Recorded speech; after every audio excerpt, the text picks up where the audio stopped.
Quem estava aqui semana passada? Quem procedeu diferente da semana passada para cá? Amém. Amém. Então vamos continuar um pouquinho hoje. E mais alguma coisa que a gente tem para ministrar. Vou pegar minha Bíblia que eu esqueci.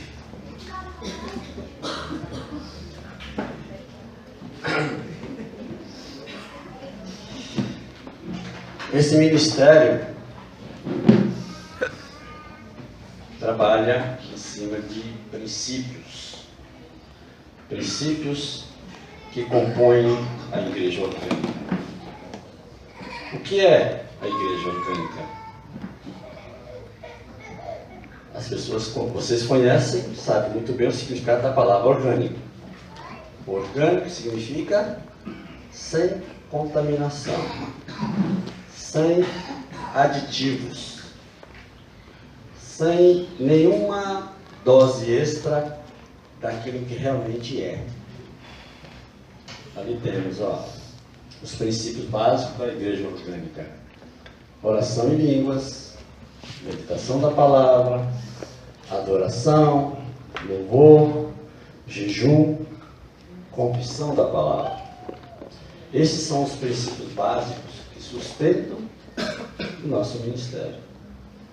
São princípios praticados desde a criação da igreja, lá no princípio.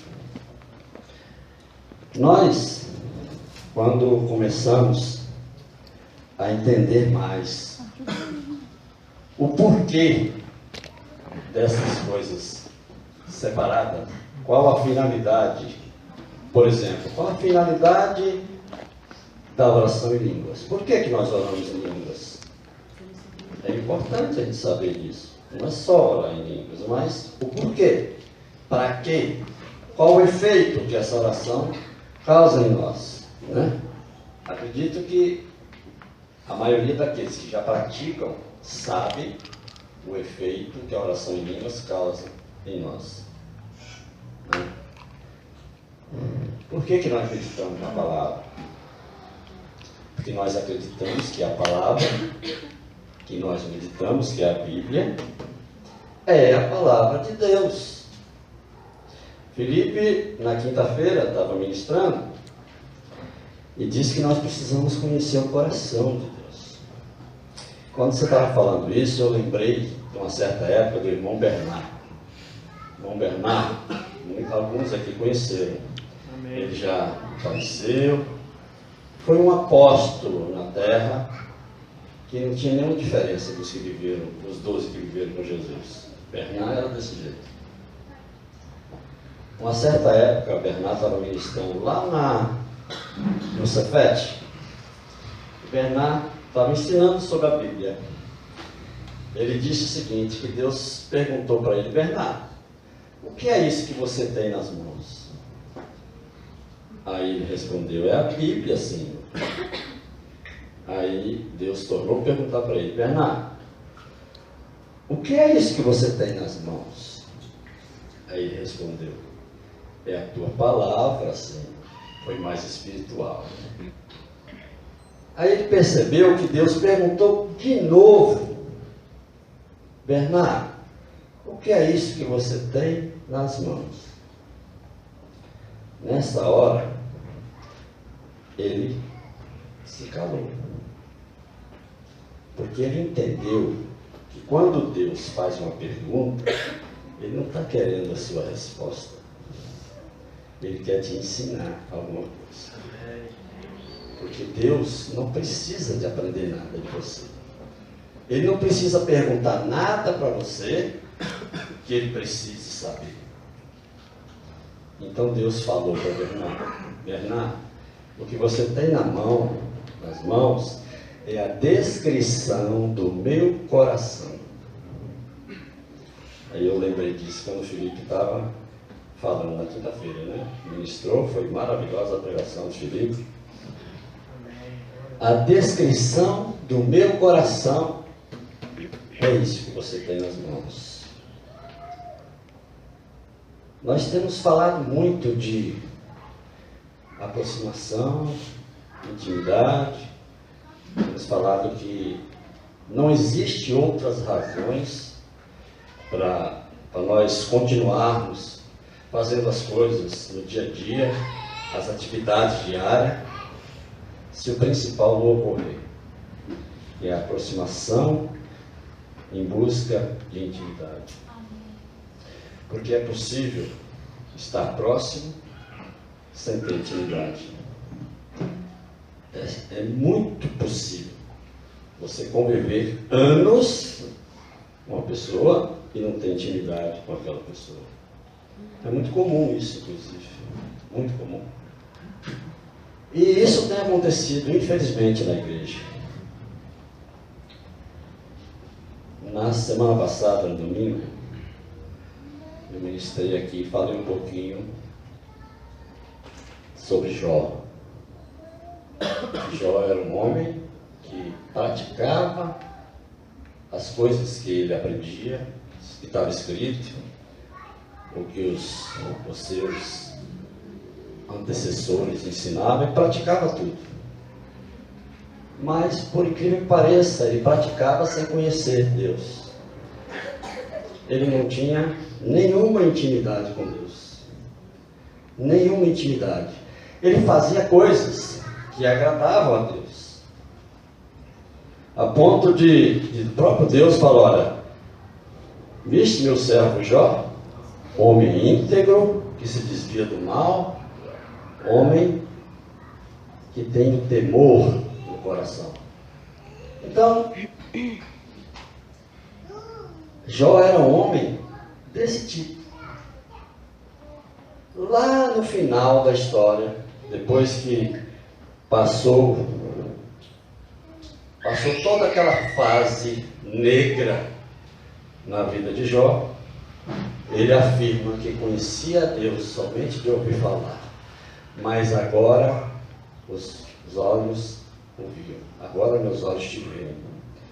Quando eu comecei a atentar para isso, sabe o que eu descobri? Nós estamos querendo se aproximar de Deus e manter um relacionamento de intimidade com Ele. Eu acredito que esse é o desejo da maioria. De todos, né? Senão você não estaria aqui. Mas, quando eu comecei a entender isso, quando Jó disse: olha, eu te conhecia somente de ouvir falar, mas agora os meus olhos te veem. Eu entendi o seguinte, que lá atrás, quando Deus deu aquele testemunho maravilhoso de Jó, ele não conhecia Deus. Lá na frente, quando termina o livro, Jó afirma: agora meus olhos te veem. Sabe o que isso significa? Eu falei, eu vou mergulhar no livro de Jó. Por quê? Porque a resposta para ver Deus está na história. Está aqui dentro. Eu já li o livro de Jó umas 2 ou 3 vezes, mas eu nunca li fazendo essa pergunta. Porque Jó, no trajeto, ele relata, o livro dele relata tudo que ele passou durante um período que aquilo durou anos, não aconteceu da noite para o dia, durou anos. Mas no próprio livro, no finalzinho, ele diz: agora os meus olhos te veem. Então, se eu desejo ver a Deus, aqui tem uma chave. E eu vou em busca dessa chave. Porque isso é o que eu quero. Eu acredito que vocês querem também. Quando nós começamos a entender que nada temos, nada somos e nada podemos sem Ele, aí a gente começa a ter uma certa visão diferenciada das coisas. Porque nós temos tentado buscar as coisas com a nossa própria força, com a nossa própria habilidade, né? Se você observar, hoje, isso eu estou vendo que tem muitos jovens hoje, mas a maioria dos jovens desejam concluir os estudos, fazer uma boa faculdade, dentro de um bom curso, para que esse curso possa possibilitar um bom emprego, para que ele possa ter uma qualidade de vida razoável na sociedade. É normal isso.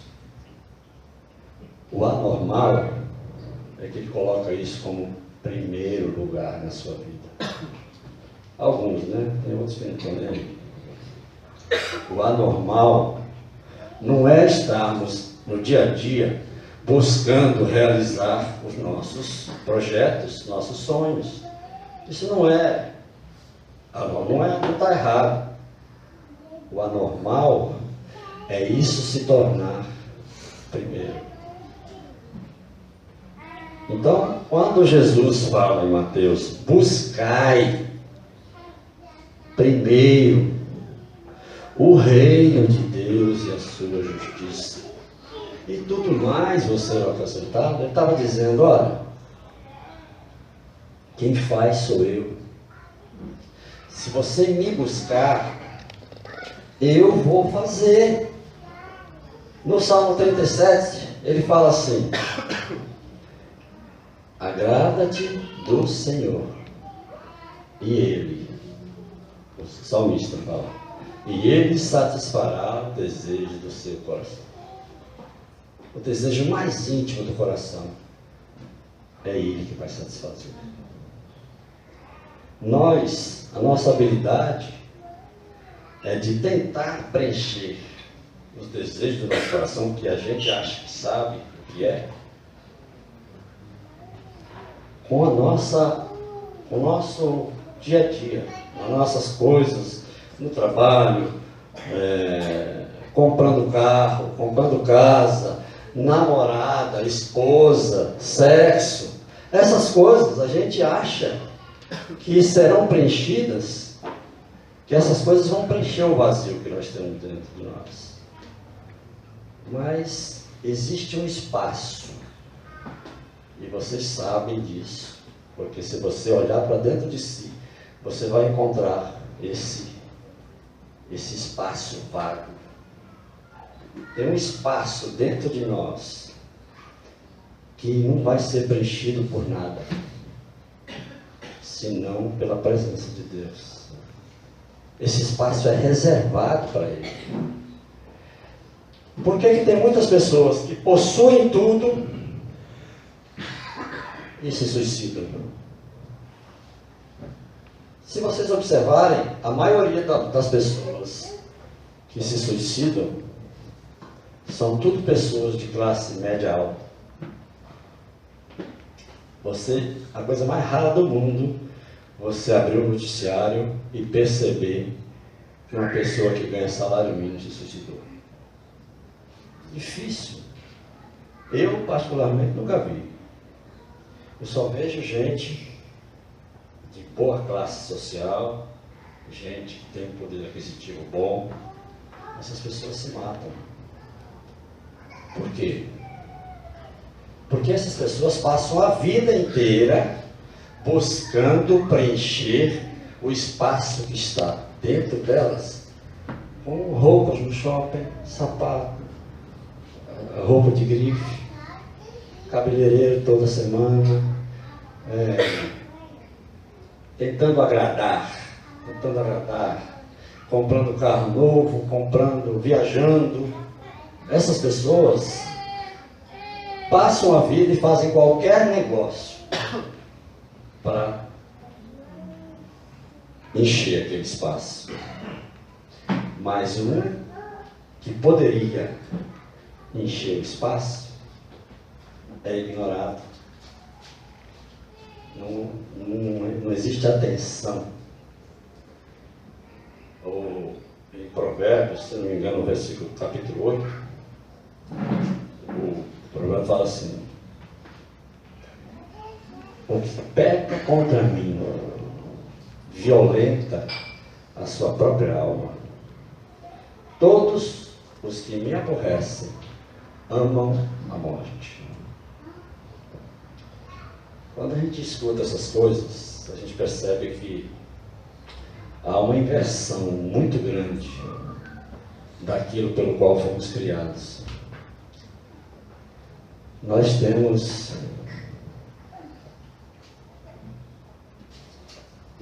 assim, visões, valores que nos foi ensinado desde criança, que hoje precisa ser desconstruído. Essas construções que nós temos desde criança, aqueles valores que sempre consideramos como algo fundamental, nós percebemos que esses valores deveriam estar em 10º plano na nossa vida. E nós temos colocado muitas vezes como primeiro, como centro.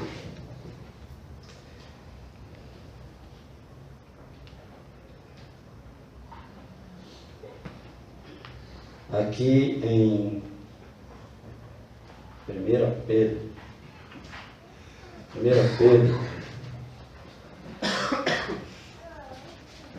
no capítulo 5, no versículo 6. 1 Pedro, capítulo 5, versículo 6. Olha bem o que o apóstolo fala. Vou ler. Humilhai-vos, portanto, sob a poderosa mão de Deus, para que ele em tempo oportuno vos exalte, lançando sobre ele toda a vossa ansiedade, porque ele tem cuidado de nós. Sede sóbrios e vigilantes. O diabo, o vosso adversário, anda em derredor como um leão que ruge, procurando alguém para devorar. Resistir-lhe firme na fé, certo de que sofrimentos iguais aos vossos estão se cumprindo na vossa irmandade espalhada pelo mundo. Ora, o Deus de toda a graça, que em Cristo vos chamou à sua eterna glória, depois de ter sofrido por um pouco, ele mesmo vos há de aperfeiçoar, firmar, fortificar, fundamentar. A ele seja o domínio pelos séculos dos séculos. Aqui você percebe na leitura que o apóstolo diz, olha, depois de ter sofrido por um pouco,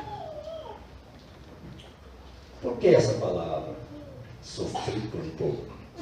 Porque a nossa carne, ela só se rende se sofrer.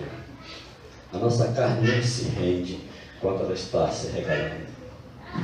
Ela não procura Deus quando ela está regalada. Ela só se volta para Deus quando está sofrendo. É diferente com vocês?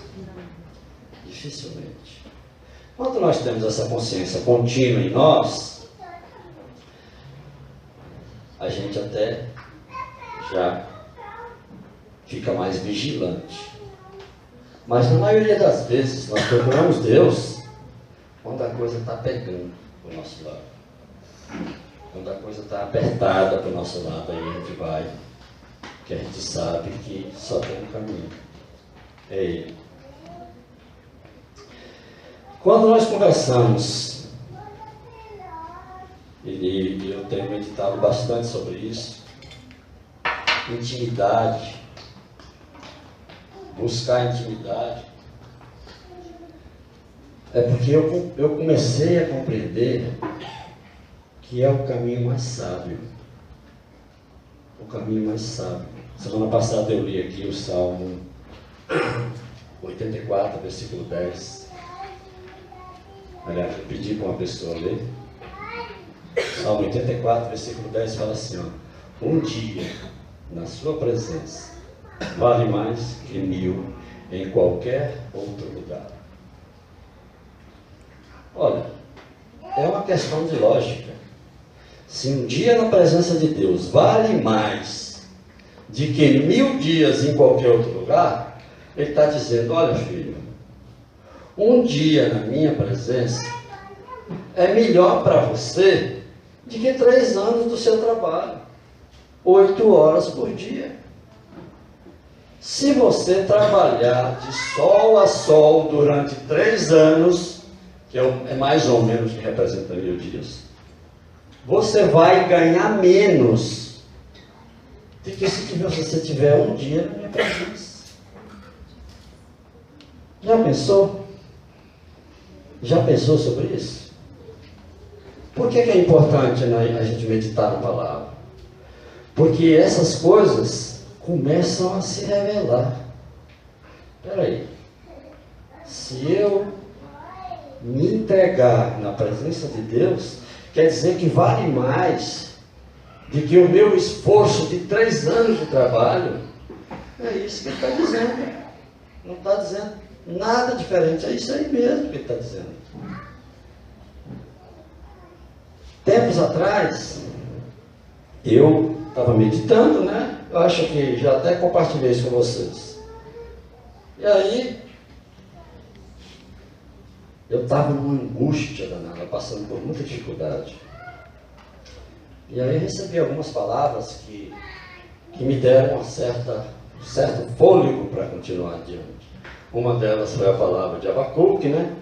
Ainda que a figueira não floresça, ainda que não haja fruto na vide, que o produto da oliveira minta, que o gado seja arrebatado do aprisco. Eu já compartilhei isso aqui. Todavia, eu me alegro no Senhor. Ou seja, eu me alegro no Senhor, ainda que eu esteja lá no problema. Não é depois que eu sair dele, não. E normalmente a gente só se alegra quando sai. Ai, que alívio! Né? A gente se alegra quando acaba o problema. Mas no meio do problema, não. Mas o profeta está dizendo, ainda que eu esteja lá no fundo, no buraco, eu me alegro lá. Porque o que eu vejo está acima. Porque ele me faz andar em lugares altos. Né? Então essa foi uma das palavras que eu recebi no momento que estava assim, passando por muita dificuldade. A outra foi o próprio Espírito Santo que me fez uma pergunta. E eu agi quase igual o Bernardo.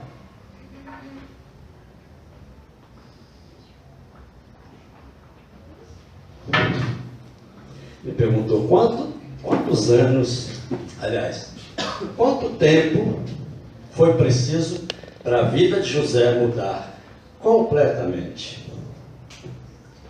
Aí eu logo, eu conheci a história, escrevi um livro sobre a história e botei aqui várias coisas lá, eu logo respondi 13 anos. 13 anos. José foi vendido com 17, com 30 anos ele assumiu o trono, o governo do Egito. 13 anos, né? Aí ele falou, não. A vida de José mudou o tempo que ele gastou para fazer uma barba. Cortar o cabelo, talvez tomar um banho, não sei nem se ele tomou banho. Mas o tempo que ele gastou para fazer uma barba. Ele deixou de ser presidiário e se tornou governador. Então, hoje eu fiz a barba. Eu gastei menos de 10 minutos para fazer minha barba. Talvez José tenha gastado mais, porque você estava preso, né? Então devia estar. O que isso significa? Isso significa que a dificuldade que estamos passando, quando é Deus que está cuidando, pode mudar qualquer circunstância em menos de 10 minutos. Qualquer circunstância. Olha, imagina, escravo, governador. Será que a mudança foi radical? Foi uma mudança radical, não foi? Por quê? O que José fez? Nada. Quem é que deu para ele a habilidade de interpretações? Foi ele que era inteligente? Não. Ou seja, tudo que ele teve foi dado a ele. Ele não conquistou nada, José não conquistou nada. Ele apenas se portou como servo obediente. E teve um benefício por isso. Aí, né? Quando eu estava escrevendo esse livro aqui, Embaixador, eu meditei em muitos assuntos. Meditei em muitos assuntos que ficava sempre lacunas, sem respostas. E eu consegui entender muita coisa. E eu tentei explicar isso através do escrito. Eu creio que muitos de vocês leram o livro. Então eu percebi que nós, como embaixadores da terra, nós precisamos ter valores do nosso reino, que não é esse. Jesus falou isso para Pilatos: o meu reino não é daqui. Porque se o meu reino fosse daqui, legiões estariam aqui para me proteger. O meu reino não é daqui. Ah, então você é rei? Sim, eu sou rei, mas o meu reino não é daqui.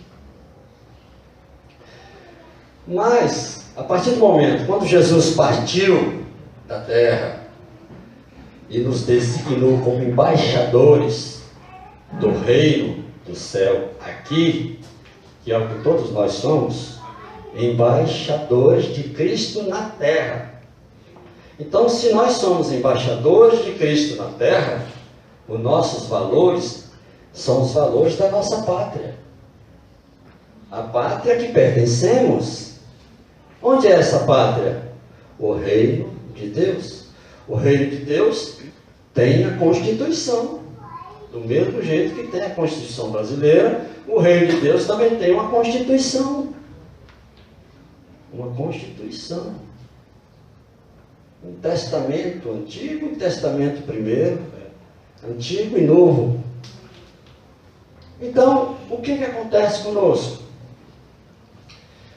Nós queremos os benefícios do reino de Deus, mas insistimos em continuar vivendo fora do reino de Deus. Fora do reino de Deus. A embaixada, nós somos do reino de Deus. O reino de Deus tem uma embaixada na terra.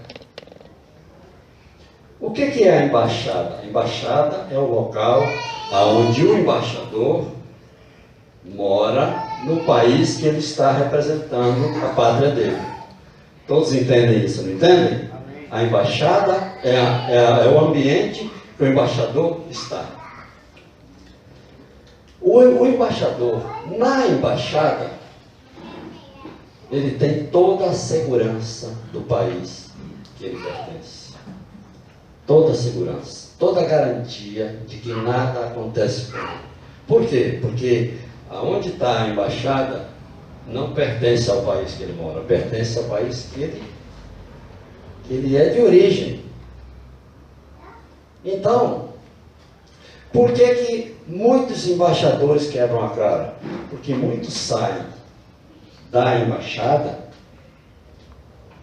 que é debaixo da sombra do Altíssimo, e vai dar uma voltinha em muitos lugares e perde a imunidade.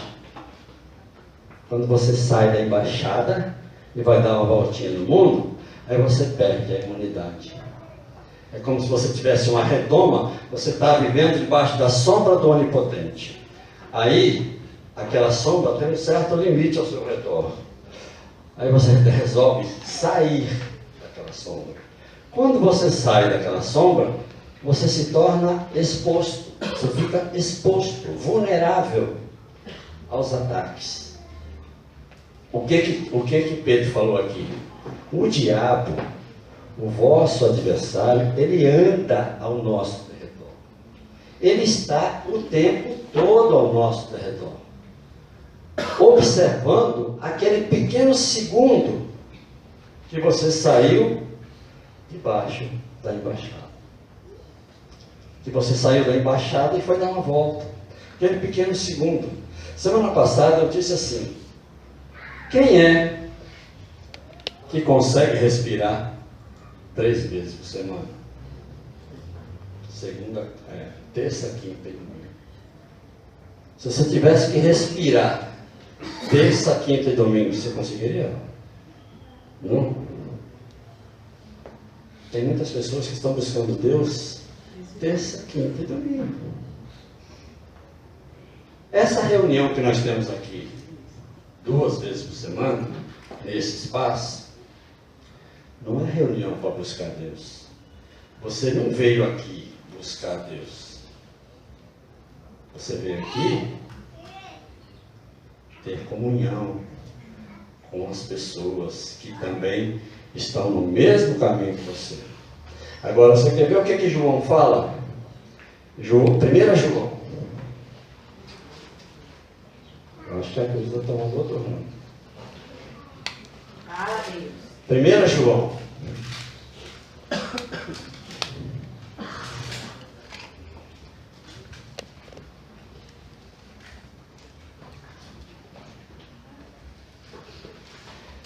Capítulo 1, versículo 3. Olha bem o que João fala. O que temos visto e ouvido, anunciamos também a vós outros. Para quê? Para que vós, igualmente, mantenhais comunhão conosco.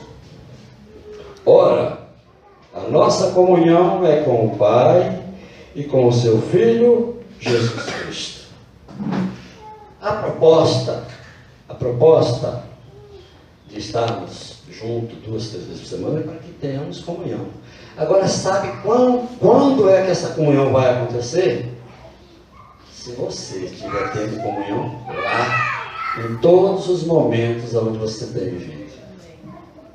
Porque a palavra fala que a nossa comunhão é com o Pai e com o seu Filho Jesus.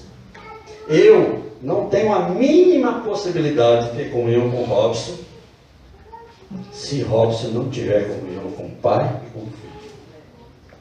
Não tem. Nós podemos até estar juntos e próximos, mas comunhão. A proposta da nossa reunião 2 vezes por semana aqui é para que nós tenhamos comunhão entre nós. Mas para que haja comunhão entre nós, é preciso primeiro que haja nossa com Ele. Entende isso? Porque se a comunhão com Ele não estiver existindo, entre nós não vai haver. Não é comunhão. Nós estamos no mesmo ambiente, mas não estamos em comunhão. Nós podemos estar na presença de Deus e não ter comunhão com Ele.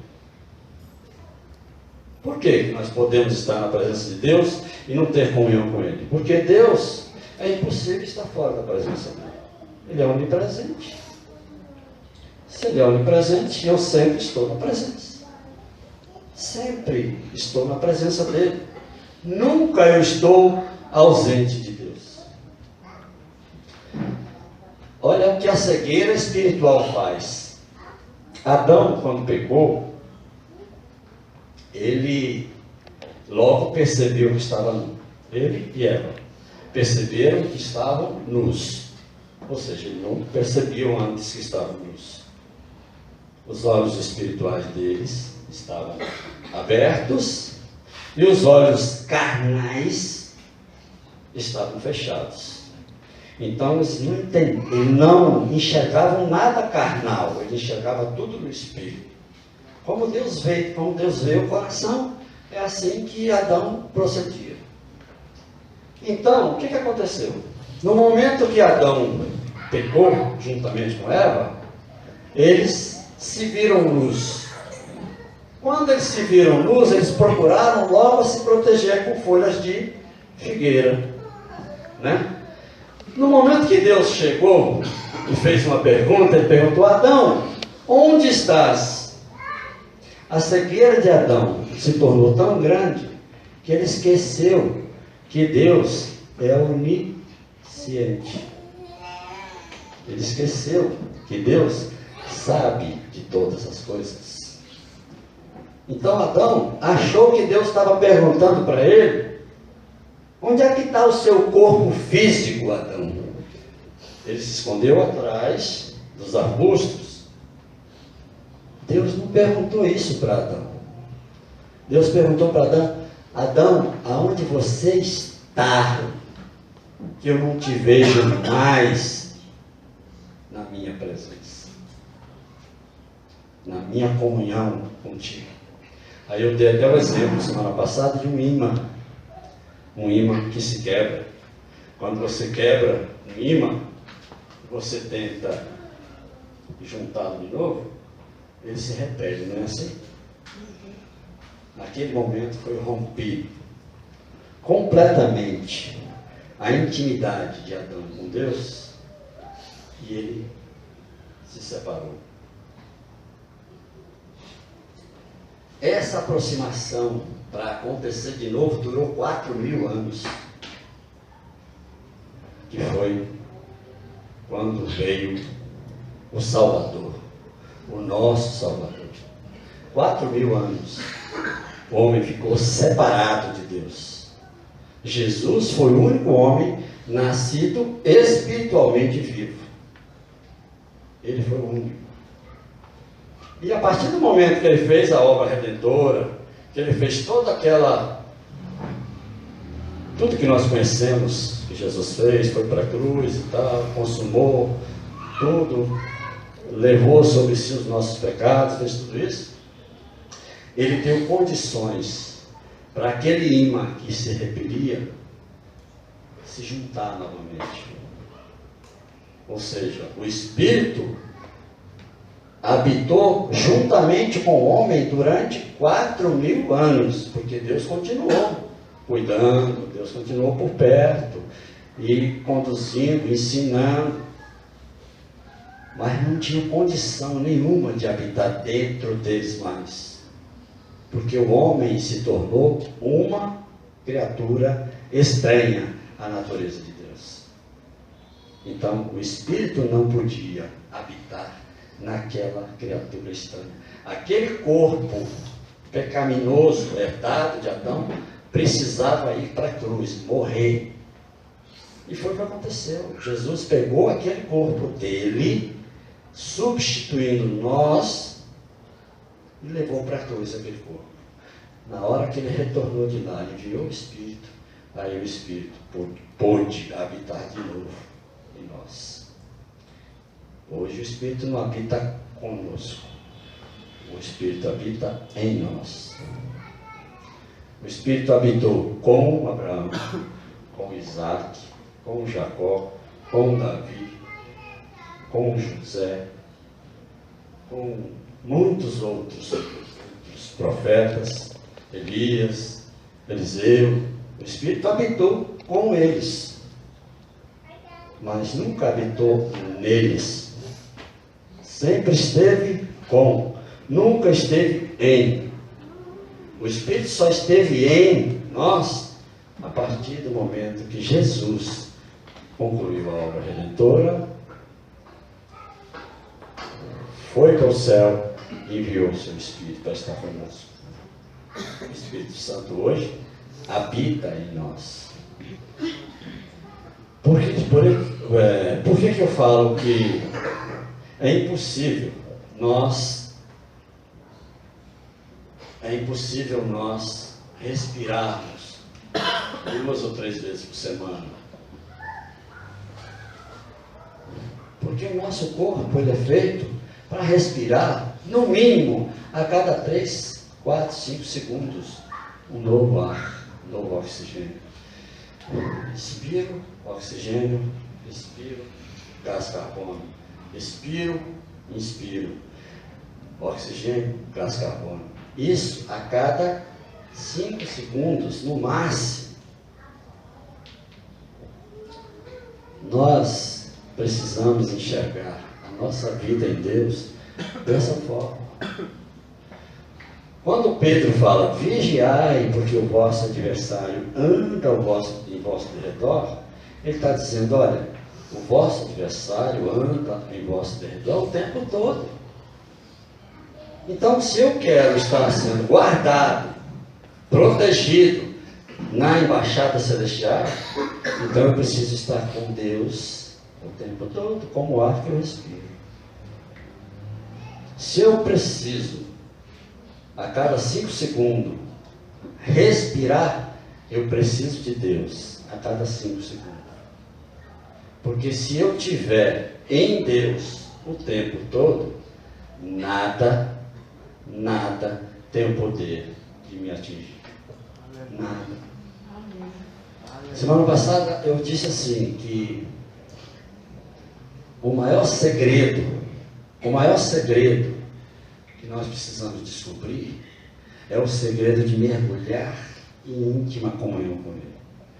Porque nada na vida de qualquer pessoa que esteja desajustado pode resistir à presença dele. Então, se você tem problema financeiro, se você tem problema de saúde, você tem problema familiar, você tem problema de depressão, qualquer que seja o problema, não busque resolver. Você está precisando de dinheiro? Não busque dinheiro. Você está precisando de saúde? Não vai pedir a Deus saúde. Está precisando de paz? Não vai pedir paz a Deus. Não precisa pedir paz a Deus. Você não precisa pedir dinheiro a Deus. Você precisa, sabe o quê? Estar na presença dele. Porque estando junto com Ele, em íntima comunhão, essas coisas, elas derretem. Elas se dissolvem sozinhas. Eu não preciso buscar paz se eu tenho Deus. Se eu estou na presença dEle, em íntima, está na presença, em comunhão. Entenda que é possível estar na presença sem ter comunhão. Mas quando eu falo estar na presença de Deus, estou falando estar em sintonia com Ele. Estar em íntima comunhão com Ele. Quando eu estou em íntima comunhão com Deus, nada desajustado na minha vida pode prevalecer. Nada.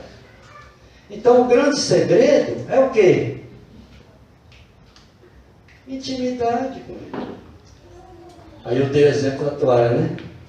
A toalha molhada. Você pega uma toalha, suponhamos que você é uma toalha molhada. Aí, uma toalha molhada próximo ao fogo, poucos instantes, está seca. Não é isso? E essa toalha, se ela ficar mais próxima ainda, a tendência é ela ser consumida pelo fogo. Quando ela é consumida pelo fogo, o que ela virou? Uma coisa só. Ela virou fogo. Ela deixou de ser toalha, virou fogo. Quando nós entramos na presença de Deus, nós deixamos de ser quem somos e tornamos o que Ele é. Amém.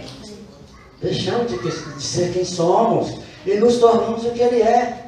Jesus falou isso para Filipe. Filipe, há tanto tempo estou convosco que você me pergunta, me pede, mostra-nos o Pai.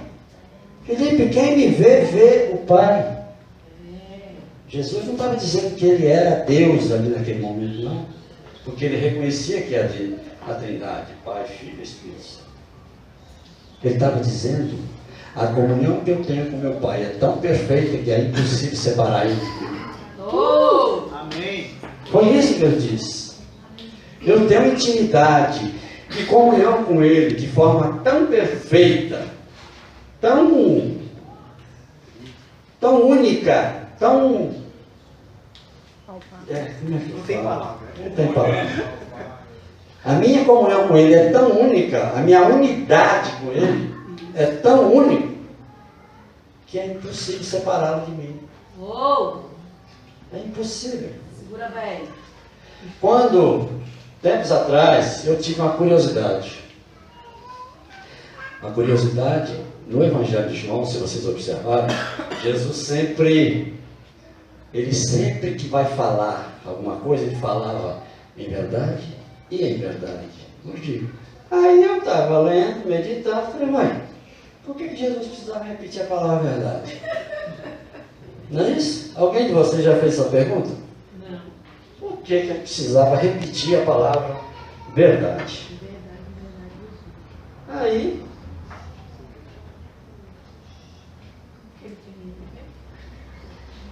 sabe por quê?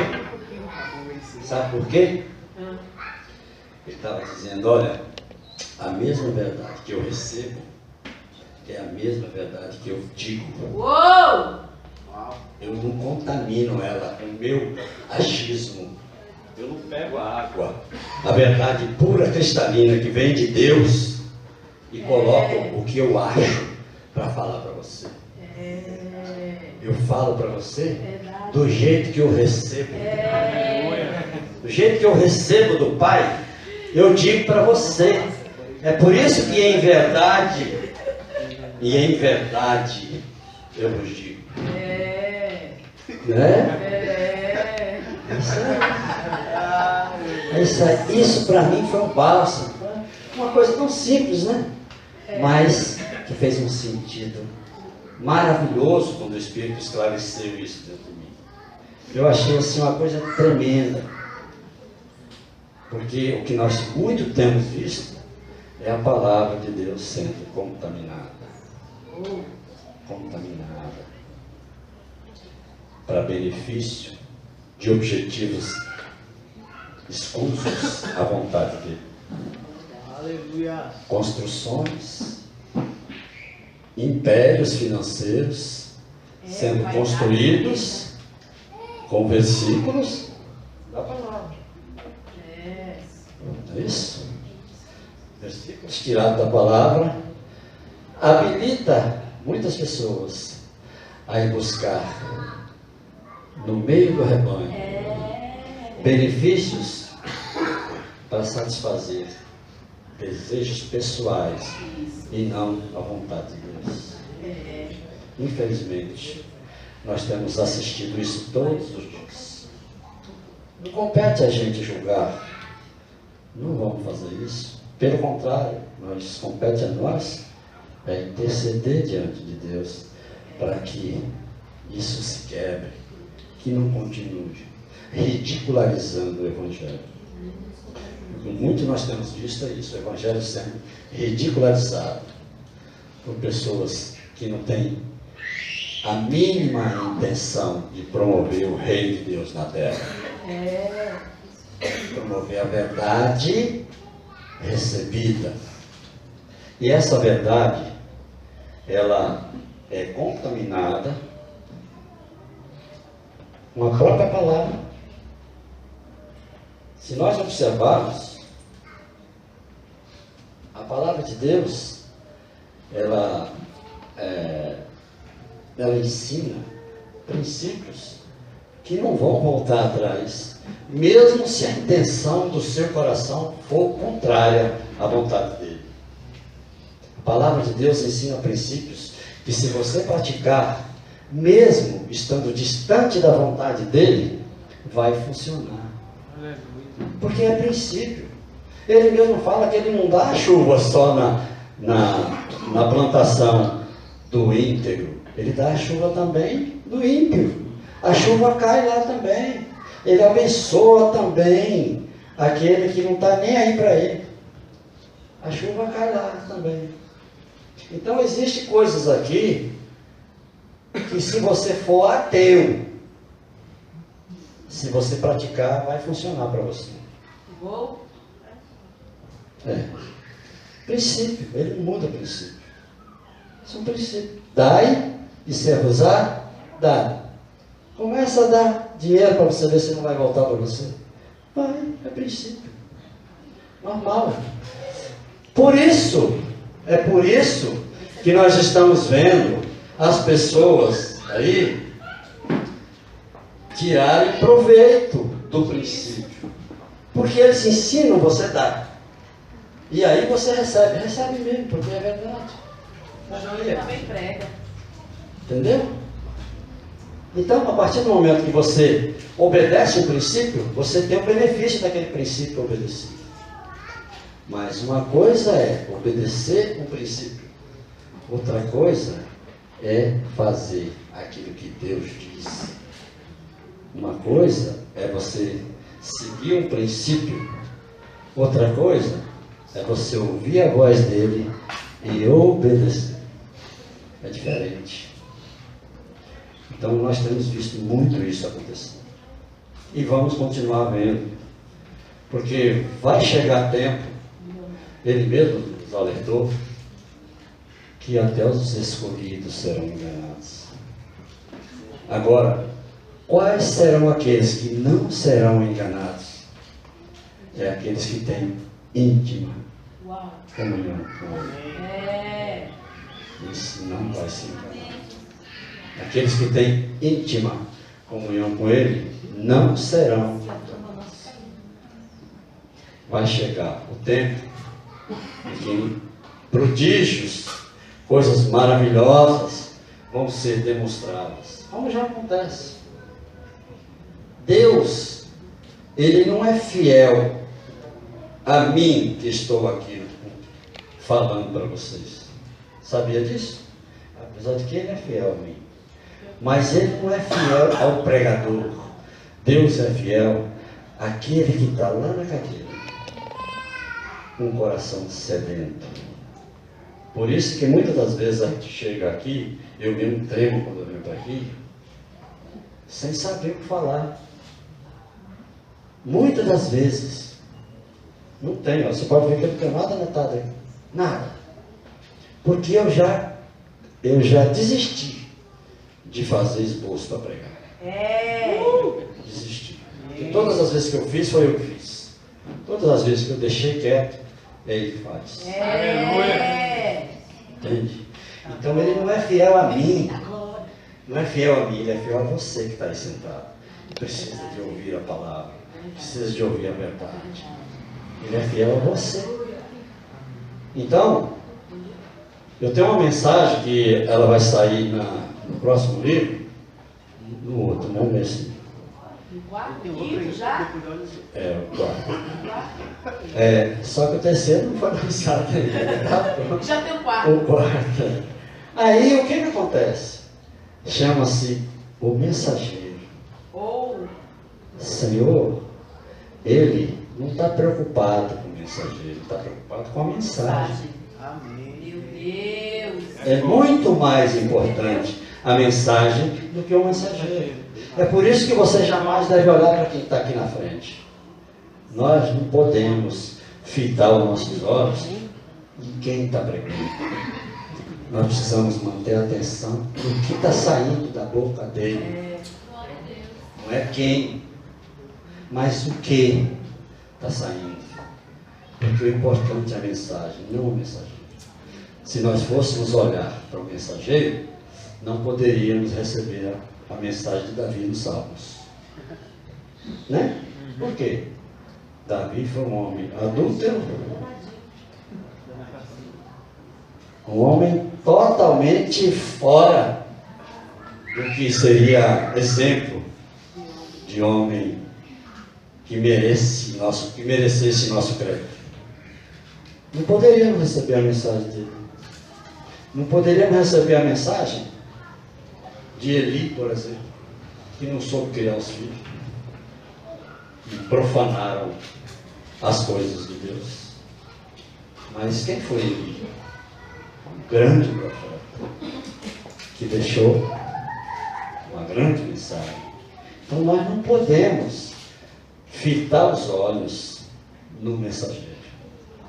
Isso porque muitos de nós ficam preocupados. Quem vai pregar hoje? Quem vai pregar?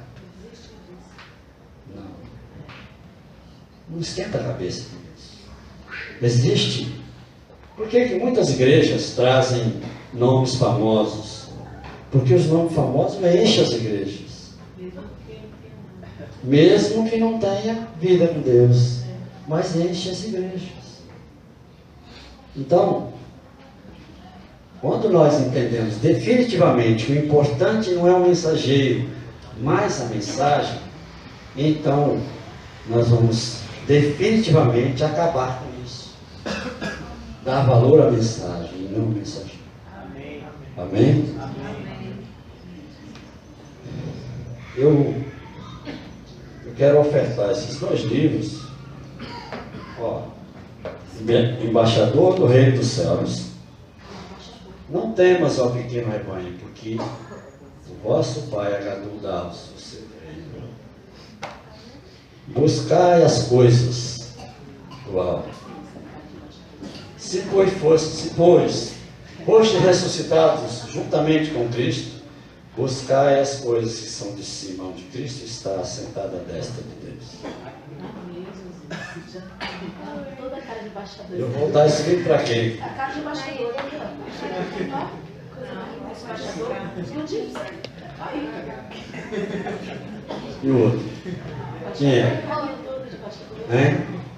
Tá todo lascado. Buscai as coisas do alto. Você não lembra ainda não?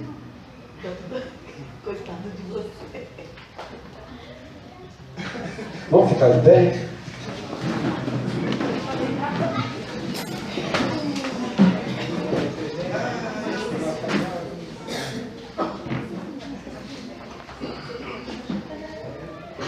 Um aviso, irmão?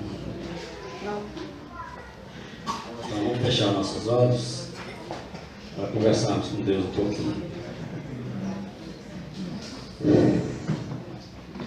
Senhor, mais uma vez estivemos buscando ter comunhão uns com os outros.